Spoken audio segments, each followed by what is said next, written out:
Hi everyone, welcome back. ನೀವು ನೋಡ್ತಿದ್ದೀರಾ student solution YouTube channel. ಹೊಸ C M D K Shivakumar ನೇಮಕವಾಗಿದ್ದಾರೆ. ಅವರು ಬಿಗ್ ಗುಡ್ ನ್ಯೂಸ್ ಕೊಟ್ಟಿದ್ದಾರೆ ಎಲ್ಲ ಸ್ಪರ್ಧಾತ್ಮಿಗಳಿಗೆ. ಏನು ತಿಳಿಸ್ಕೊಡ್ತೀನಿ, ಚಾನಲ್ಗೆ ಸಬ್ಸ್ಕ್ರೈಬ್ ಆಗಿ.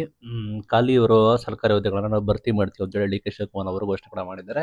ಇಲ್ಲಿ ಮೇನ್ ಥಿಂಗ್ ಸಿ ಎಂ ಅವರು ಏನು ಹೇಳಿದ್ದಾರೆ ಅಂದರೆ, ಇಲ್ಲಿ ಡಿ ಕೆ ಶಿವಕುಮಾರ್ ಅವರು ಯುವಕರ ಪರ ಜಾಸ್ತಿ ಹೋಗ್ತಾ ಇದ್ದಾರೆ. ಲೈಕ್ ಅವರು ನಿಮ್ಗೆ ಗೊತ್ತಿರೋ ಯುವಕರ ಸಂಘಟನೆಗಳು ಪ್ಲಸ್ ಅದಕ್ಕೆ ಅನುದಾನ ಕೂಡ ಕೊಟ್ಟಿದ್ದಾರೆ. ಅವ್ರಿಗೆ ಗೊತ್ತಾಗ್ಬಿಟ್ಟಿದೆ ಲೈಕ್ ಯುವಕರು ನೆಕ್ಸ್ಟ್ ಫ್ಯೂಚರ್ ಅಂತ ಹೇಳಿ.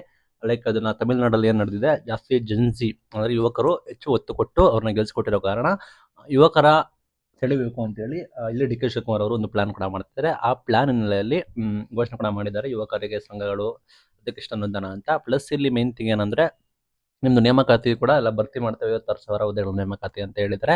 ಅವರು ಸ್ಪಷ್ಟವಾಗಿ ಹೇಳಿದ್ದಾರೆ, ಈಗ ಏನೋ ಸಮಸ್ಯೆ ಕೂಡ ಇತ್ತು ಅದೆಲ್ಲ ಸಾಲ್ವ್ ಆಗಿದೆ, ಇನ್ನೇನು ನೇಮಕಾತಿ ನಾವು ಮಾಡ್ತೀವಿ ಅಂತ ಕೂಡ ಹೇಳಿದ್ದಾರೆ. ನೇಮಕಾತಿ ಯಾವಾಗ ಮಾಡ್ತೀವಿ ಅಂದ್ರೆ ಹೊಸ ಕ್ಯಾಲೆಂಡರ್ ಬಿಡ್ತಾರಂತೆ, ಆ ಕ್ಯಾಲೆಂಡರ್ ಪ್ರಕಾರ ನಾವು ನೇಮಕಾತಿ ಮಾಡ್ತೀವಿ ಅಂತ ಹೇಳಿದ್ದಾರೆ. ಅದನ್ನ ಯಾವಾಗ ಬಿಡ್ತಾರೆ ಗೊತ್ತಿಲ್ಲ.